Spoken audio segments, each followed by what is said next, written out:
अरे वा, मराठी पावलं पडते पुढे.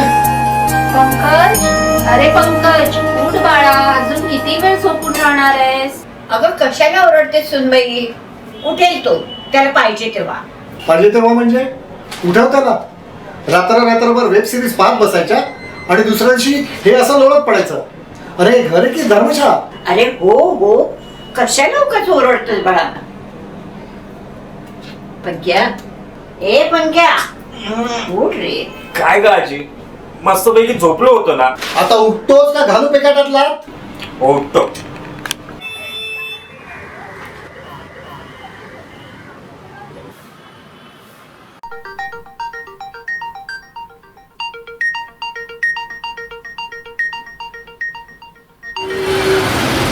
काय रे, एवढ्या सकाळी सकाळी फोन केलास? काय नाही रे, काय करतोय सध्या? काय नाही, बस पेपर वाचत होतो. अरे पेपरात एक छान बातमी आली आहे. लॉकडाऊनच्या काळात आपल्या महाराष्ट्राच्या मुख्यमंत्र्यांनी जी उत्तम जबाबदारी हाताळली ना, त्याच्याचबद्दल वाचत होतो. महाराष्ट्राचे माझ्या मते हे एकमेव मुख्यमंत्री आहेत ज्यांना लोकांनी भरभरून प्रेम केलं आणि प्रतिसादही दिला.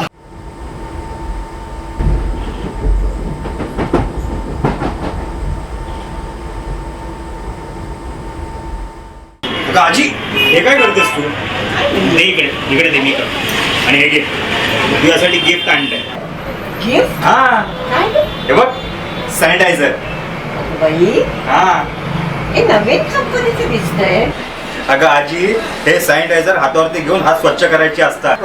हो, आणि प्रत्येकाने स्वतःची काळजी स्वतःच घ्यायची असते. खरंय रे बाबा. मग पंकज, पंक्या,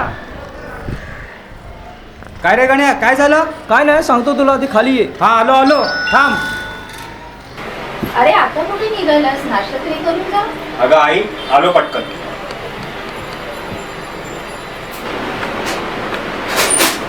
पाहिलंस, हे असं असतं.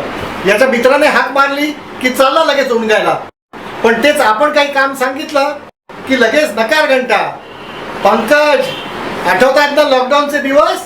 भारत ने ताबड़तोड़ बल्लेबाजी शुरू कर दी है। ये लातों के भूत हैं, बातों से नहीं मानते, और इसी तरह की बल्लेबाजी की शुरुआत की दरकार है शुरुआती ओवर्स में। बाबा, पोलिसांनी जे काय केलंय ना, ते आपल्या चांगल्यासाठीच केलंय आणि त्यांनी त्यांचं कर्तव्य पार पाडलंय. हो, हे मात्र खरं रे. कशी आजी? ठीक आहे बाळा. कशी आहेस तू? ठीक आहे काका.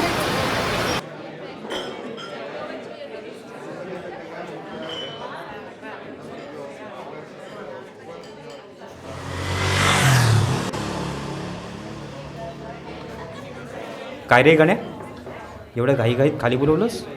काय नाही यार, लॉकडाऊनमध्ये कंटाळा आलाय घरी बसून.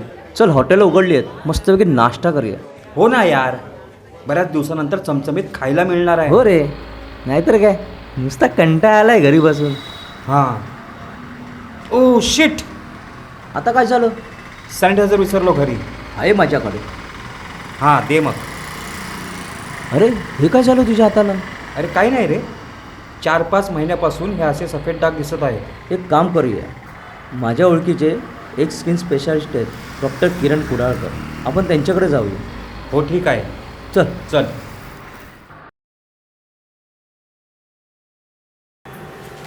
डॉक्टर साहेब, हा माझा मित्र पंकज. काय झालं याच्या हाताला? तुम्ही हात स्वच्छ करण्यासाठी काय वापरता? डॉक्टर साहेब, सध्याची परिस्थिती बघता मी फक्त सॅनिटायझर वापरतो. तुम्ही कोणत्या कंपनीचं सॅनिटायझर वापरता? असं काही नाही, मार्केटमध्ये जे अवेलेबल असेल ते. पंकज, सॅनिटायझर हे आपल्या सुरक्षिततेसाठी वापरायचं आहे. पंकज, तुमच्या हातावर जे डाग दिसत आहेत ते मार्केटमध्ये असणाऱ्या दुय्यम दर्जाच्या सॅनिटायझरमुळे. आणि अशा डुप्लिकेट सॅनिटायझर्समध्ये मिथेनॉलचं किती प्रमाण आहे यावर डिपेंड करतं. आणि असे दुय्यम दर्जाचे प्रोडक्ट्स मुख्यतः वयस्कर व्यक्तींसाठी खूप घातक आहेत. काय आजी? अरे पंकज,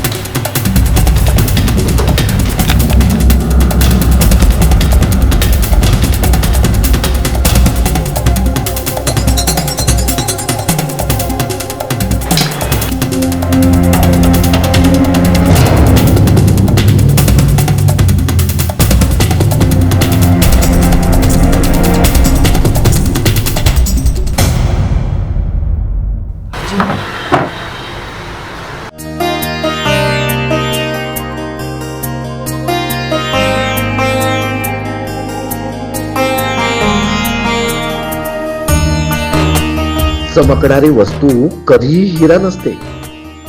काचेला हिरा समजून जग फसते.